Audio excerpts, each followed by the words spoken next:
Less than 1 year into office, the President has shown commitment to delivering on the devolution dream because it is aligned to the bottom-up economic transformation agenda. We have no room for a failed devolution because it is the anchor of the Kenya Kwanza transformation agenda. We are keeping the promise. In our first year in office, the national government owes no county a penny. On the other hand, President William Ruto elevated devolution and placed it at the office of the Deputy President, and in this regard, devolution enjoys a direct ear to the presidency. Besides being the chair of the Intergovernmental Budget and Economic Council, I've been given the role to be the bridge between the national government and the county governments. In short, I am the representative of the devolved units at the decision-making table of the executive.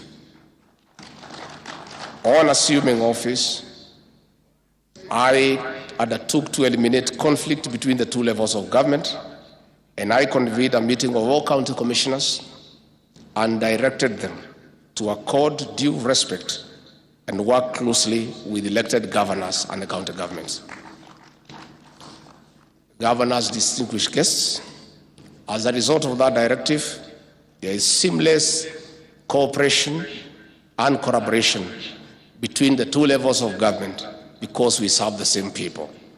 There are no Kenyans who belong to the national government, and there are no Kenyans who belong to the county government. All Kenyans are Kenyans, and they belong to the two levels of government. I have repeatedly cautioned the county commissioners and the security commanders that they must respect elected leaders and they must find a way to work with elected leaders. And I have told them repeatedly, in the unlikely and unfortunate events that they are unable to work together, governors are not transferable because they belong to those counties. And if they cannot work together, one must give way. Our plan is not an accident. It is a carefully thought out framework. It is a vehicle carrying the aspirations of counties, inspiring the economy of the grassroots. It is the position of President William Ruto that the bottom-up economic transformation agenda is synonymous with the devolution.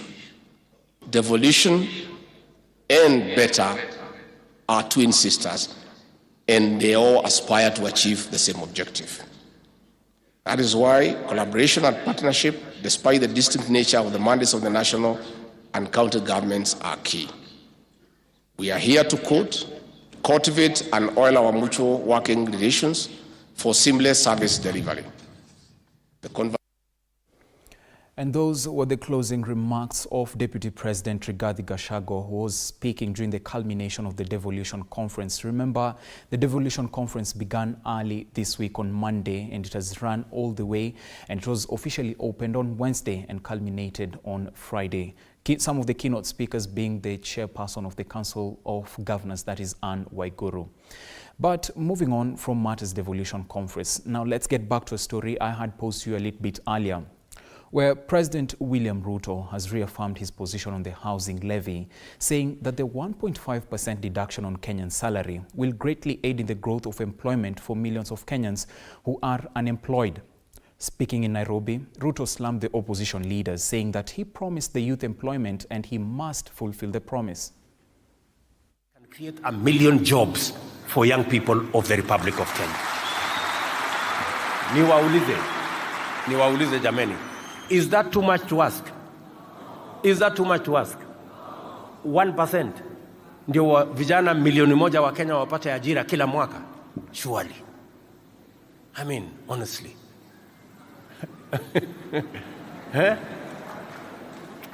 So, beyond the housing, we also need, that's why I'm telling you, a deliberate, intentional plan to create opportunities for the young people of our nation to access meaningful opportunities to work, meaningful opportunities to invest, meaningful opportunities to grow their enterprises, to grow their hustles, to grow their businesses in that space. Apart from housing, we have also made the deliberate decision that to be able to give people like yourself an opportunity to grow your enterprises, we are not going to be importing furniture from anywhere.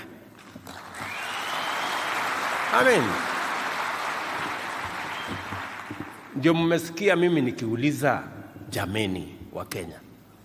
Yaani tunaenda kuagiza kitanda, sijui meza, sijui viti, sijui nini, kutoka sijui China, kutoka sijui Marekani, sijui kutoka wapi, surely. Sio ni wazimu. Yaani niwaulize, tuambiane tu ukweli, niwaulize. Kwani sasa hii kitanda, na nimesema many times, hii kitanda inahitaji ujuzi kiasi gani? Ati mpaka tunaenda kuleta kutoka Marekani ama sijui wapi, Ulaya wapi. Ndio nimewaambia hawa majamaa, na ndio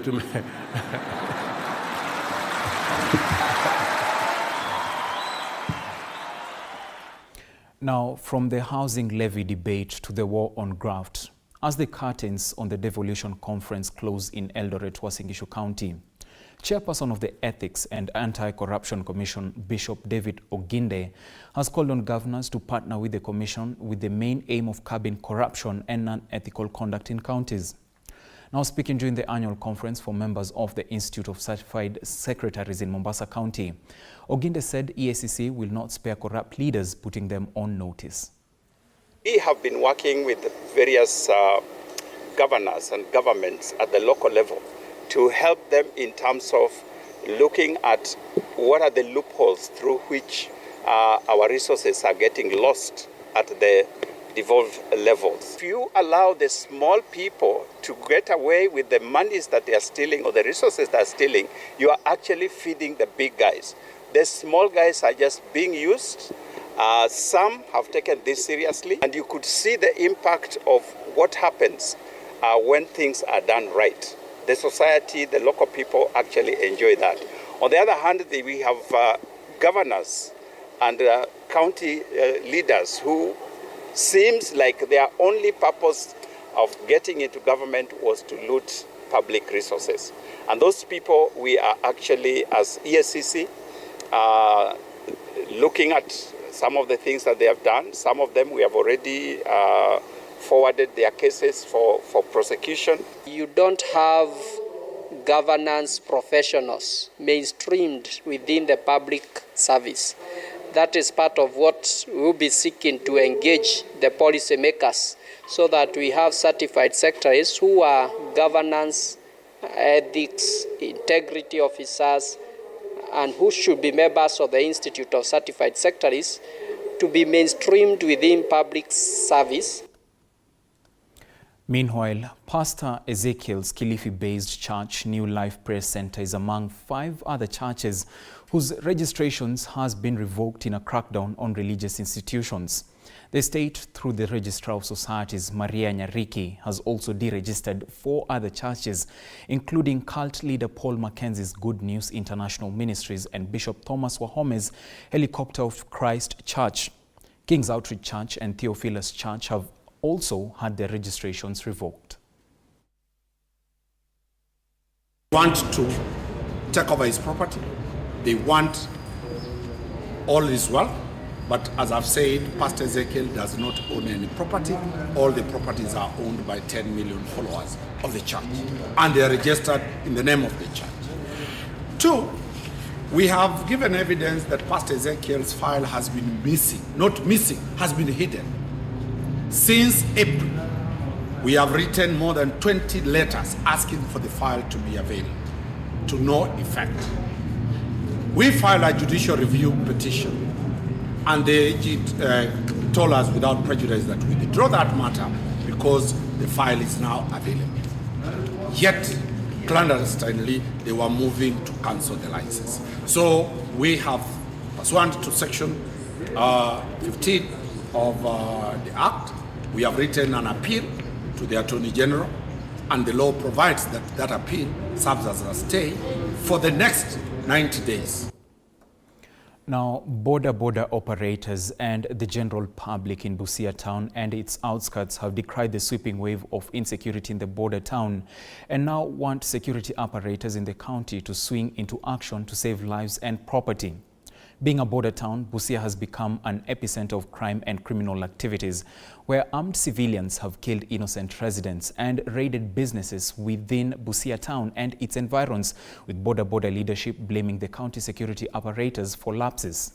Speaking in Angorom area during the opening of a regional border office, the irate border operators led by their chairperson Boniface Okumu have challenged the office of the county commissioner to secure the county against prowling insecurity. Kama Teso South, Angoromo Ward, sisi ndo tuko inlet ya town na outlet ya town. Hatutaruhusu boda wa saa 4. Hatutaruhusu watu kukufa. Miezi 2 tumezika karibu vijana 8. Tuna shida ya usalama. Leo hii tukizungumza, kando na wale vijana wetu, members wetu ambao tulipoteza mwezi jana, tukikadiria idadi ya kama vijana 12. Tulipoteza wengine, tulizika wengine, na kuna wengine ambao walipotea ambao bado hatujawapata mpaka leo. Kwa hivyo tunaomba ya kwamba security ijitokeze, even as we struggle to make sure that tumecooperate na tumecomply na rules zote ambazo tumepewa na commissioner ambaye ndio chairman wa security team, hata na hao wafanye kazi yao. Kwa hivyo tunasema ya kwamba we have played our part, now security pia iplay part yake. Now, still in the western region, where casual workers and healthcare providers at Kocholia Hospital in Teso North, Busia County have downed their tools, paralyzing health services over allegations of salary delay. The workers allege that despite their efforts to provide services at the hospital, the county government of Busia has not paid them their dues since last year. They claim over time NHIF and NSSF fees have been deducted from their salaries, yet their contribution does not reflect. They have decried the poor state of their working environment, calling out County Health Department for neglecting patients. Kazi kwa hiyo hospitali, that is Teso North Sub-County Hospital, kwa muda wa miezi 10 kuanzia mwezi wa 11 hadi leo, na hatujawahi lipwa pesa yote. Kila siku tunafanya kazi bila breakfast, bila lunch.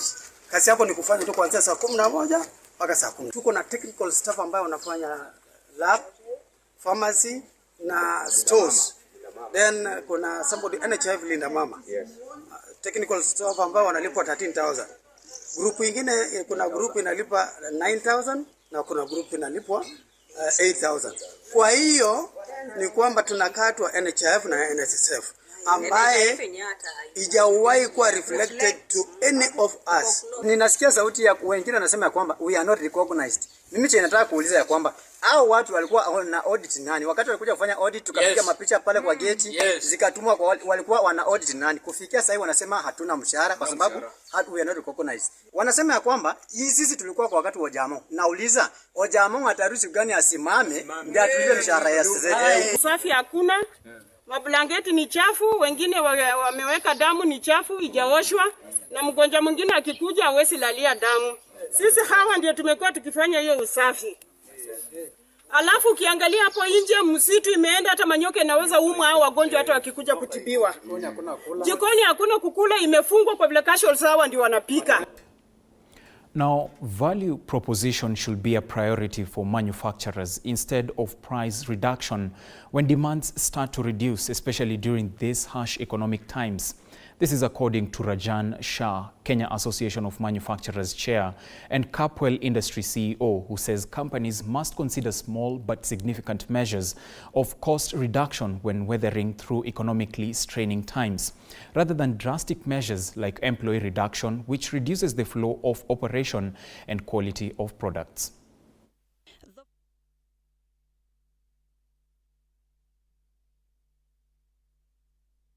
The revenue contributed yearly by the manufacturing sector. The manufacturing sector only contributes to 7.2% of the gross domestic product. Qualities are non-negotiable. Unless you can be able to give the best quality, everything else then follows that, whether it's price. And we always set ourselves a benchmark to be globally, in terms of quality, to be of global standard. Players in the industry now say the strain on the economy from rising inflation and reduced demands have taken a toll on the sector. CAM Chair and Capol CEO Rajan Shah advocates for reducing costs through diversification of products, which may also come from making new products from byproducts. Thrive on quality. We will also thrive on ensuring that we give the best experience to our consumer. And then that is what's going to differentiate us from our competitors, and at the same time as what our deep purpose as an organization is to enrich lives through nutrition. How do we make even this snack, which is supposed to be a treat, to be even more reachable to people who are looking for a healthy snack? And how do we kind of make sure that we address to those needs as well? He said this during the launch of an additional line of products from Capol Industries. The company, which is one of the oldest food manufacturing industries in the country, is now focusing on reverting 20 to 40% of byproducts from flour refining that usually goes to waste into a new product that will push product diversity and the zero waste agenda. Hibak Said for TV47.